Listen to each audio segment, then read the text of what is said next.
लोकसभेला महाविकास आघाडीला मिळालेल्या यशानंतर महाराष्ट्रातील जनता ही महाविकास आघाडीच्या मागे मजबूतीने उभी आहे अशा प्रकारचा टाहो महाविकास आघाडीचे सर्वच नेते, मग शिवसेना उभाटा असेल, राष्ट्रवादी काँग्रेस शरदचंद्र पवार पक्ष असतील किंवा भारतीय राष्ट्रीय काँग्रेस असेल, यांनी फोडलाय।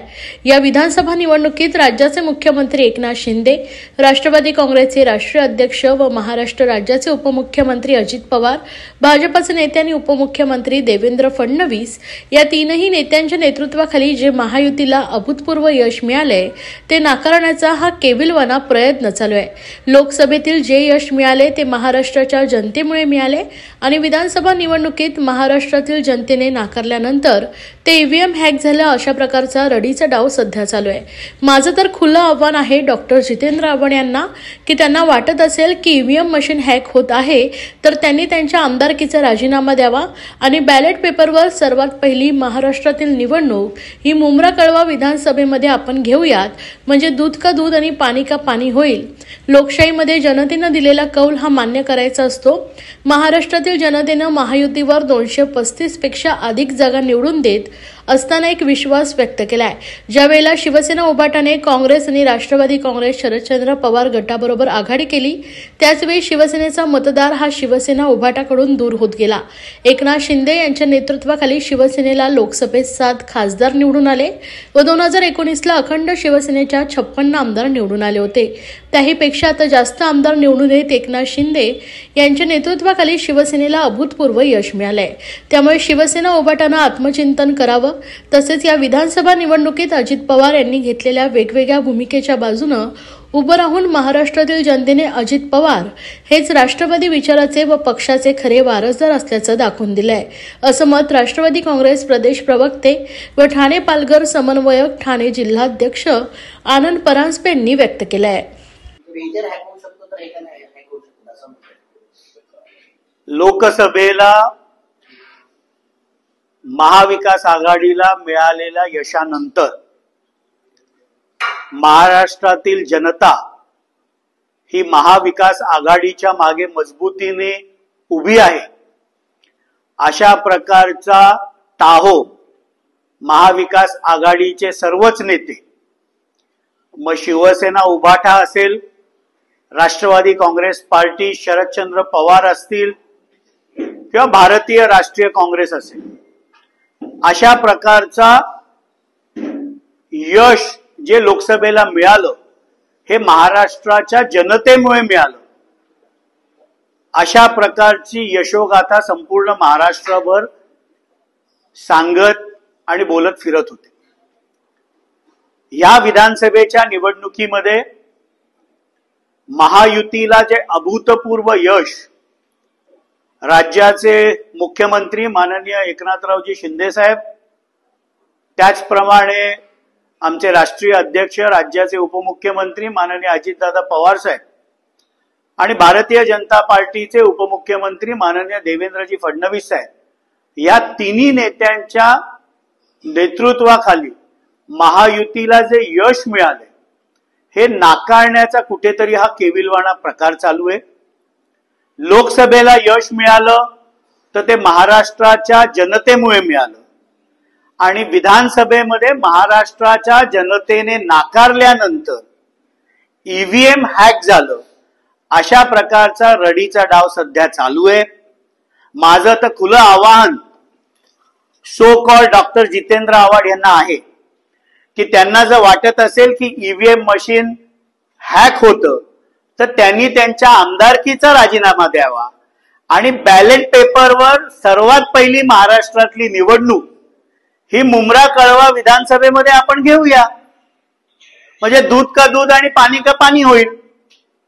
त्यामुळे लोकसभेला ज्या वेळेला यश मिळालं त्यावेळेला महाराष्ट्राची जनता आमच्या मागे आहे आणि आता विधानसभेला त्याच महाराष्ट्राच्या जनतेने नाकारल्यानंतर ईव्हीएम हॅक होऊ शकतं अशा प्रकारची थिअरी ही महाविकास आघाडीचे नेते हे गेले 2-3 दिवस समोर आणत आहेत. त्यामुळे मी सांगितलं की डॉक्टर जितेंद्र आव्हाड यांनी स्वतःच आमदारकीचा राजीनामा द्यावा आणि बॅलेट पेपरवर मुंब्रा कळव्यामध्ये आपण निवडणुका घेऊया. महाराष्ट्रातील भगिनींना आधार देणारी राज्य शासनाची मुख्यमंत्री माझी लाडकी बहीण योजना.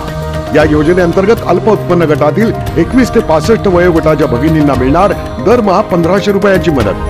अर्ज करण्यासाठी 31 ऑगस्ट 2024 पर्यंत मुदतवाढ.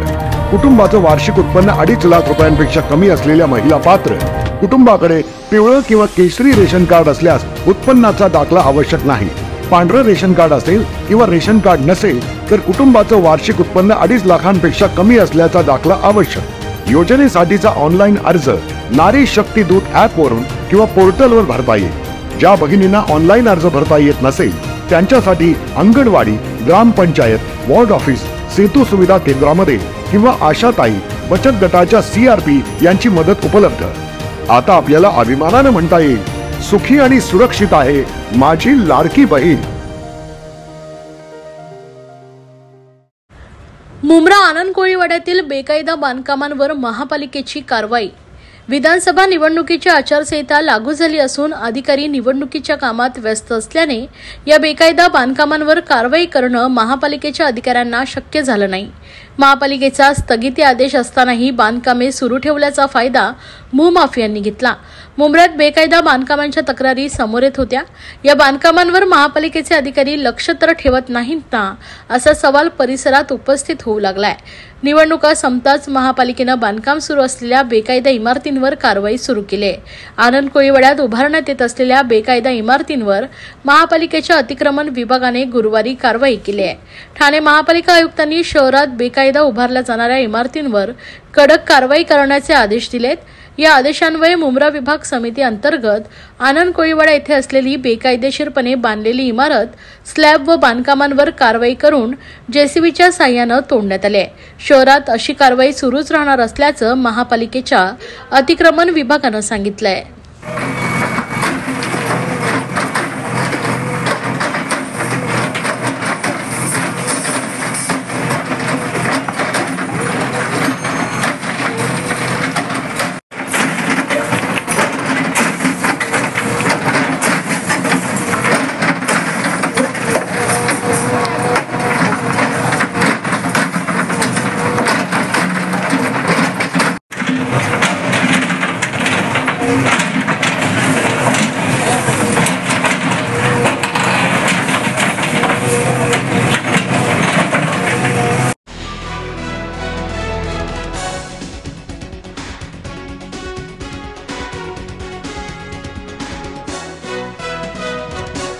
चैन स्नॅचिंग, मोबाईल चोरी आणि वाहने लांबवणाऱ्या सराईत चोरट्यांच्या टोळीला कल्याण गुन्हे शाखा घटक 3च्या पथकानं बेड्या ठोकल्यात.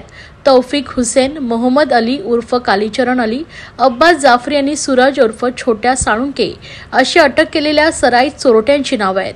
शहरात चैन स्नॅचिंग, मोबाईल चोरी आणि वाहन चोरींच्या घटनांमध्ये वाढ झाली आहे. या जबरी चोरीतील घटनांमधील संशयित चोरटे हे आंबिवली परिसरात राहत असल्याची खात्रीशीर बातमी घटक 3चे वरिष्ठ पोलीस निरीक्षक अजित शिंदे यांना मिळाली.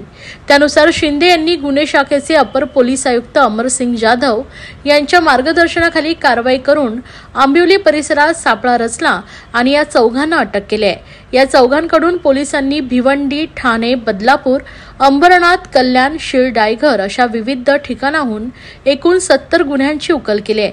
या चौघांकडून पोलिसांनी 40 सोन्याचे दागिने, 24 मोबाईल आणि 6 वाहनं असे एकूण 50,18,000 रुपयांचा मुद्देमाल जप्त केलाय. त्यांनी अशा प्रकारे आणखीन काही गुन्हे केले आहेत का, त्याचे आणखीन कोणी साथीदार यात सहभागी आहेत का, याचा शोध सुरू असल्याची माहिती गुन्हे शाखेचे अप्पर पोलीस आयुक्त अमरसिंग जाधव यांनी सांगितली आहे.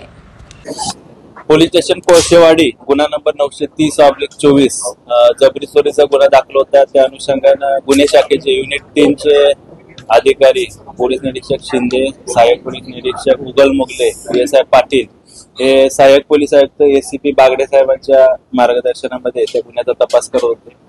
त्या गुन्ह्याच्या तपासामध्ये अद्यापपर्यंत 4 आरोपी निष्पन्न झाले. त्यापैकी 3 आरोपींना अटक करून त्यांच्याकडे तपास केलेला आहे. एक आरोपी सध्या आमच्या ताब्यात असून त्याचा तपास सुद्धा सुरू आहे. या तपासादरम्यान असे निष्पन्न झाले की या 4 आरोपींनी ठाणे आयुक्तालयात आणि इतर ठिकाणी देखील वेगवेगळ्या पद्धतीचे गुन्हे केलेले आहेत. त्याच्यामध्ये मोबाईल स्नॅचिंग असेल, चेन स्नॅचिंग असेल आणि मोटरसायकल थेफ्ट, वाहन चोरीचे गुन्हे असतील. असे एकूण आतापर्यंत गुन्हे शाखेने 70 गुन्हे उघडकीस आणलेले आहेत. त्याच्यामध्ये 40 चेन स्नॅचिंगचे गुन्हे आहेत. त्याच्यामध्ये एकूण 510 ग्रॅम 51 तोळे सोनं जप्त करण्यात आलेलं आहे. त्याचबरोबर मोबाईल स्नॅचिंगचे 24 गुन्हे आहेत. त्याच्यामध्ये वेगवेगळ्या कंपनीचे 24 मोबाईल जप्त करण्यात आलेले आहेत आणि एक 4 चाकी वाहन आहे स्विफ्ट डिझायर आणि 6 मोटरसायकल, असे एकूण 50,18,000चा मुद्देमाल अद्यापर्यंत या गुन्ह्यामध्ये जप्त करण्यात आलेला आहे. त्याचबरोबर या गुन्ह्याच्या अधिक तपासामध्ये या आरोपींवर काही इतर राज्यामध्ये, इतर शहरामध्ये, इतर ठिकाणी काही गुन्हे दाखल आहेत का, त्या अनुषंगाने देखील आम्ही अधिकचा तपास करत आहोत.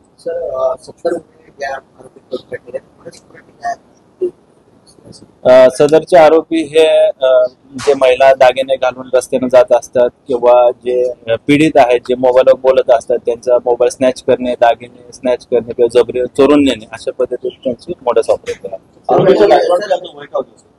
आरोपींचं एकाचं वय आहे 29 वर्ष, 27 वर्ष, 19 वर्ष. आरोपीचं बॅकग्राऊंड हे यांच्यावर यापूर्वी देखील गुन्हे दाखल आहेत. त्याच अनुषंगाने आपण इतर राज्यामध्ये काही गुन्हे दाखल आहेत का, इतर ठिकाणी काही गुन्हे दाखल आहेत का, त्याची देखील आपण माहिती घेत आहे.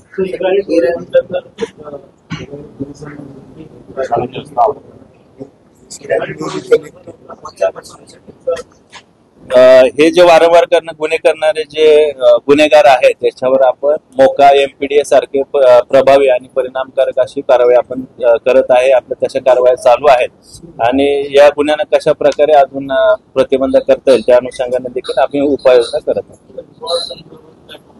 आमच्या सर्व टीमला माननीय पोलीस आयुक्त साहेब यांच्या वतीनं त्यांनी देखील त्यांना रिवॉर्ड किंवा बक्षीस जाहीर केलेलं आहे.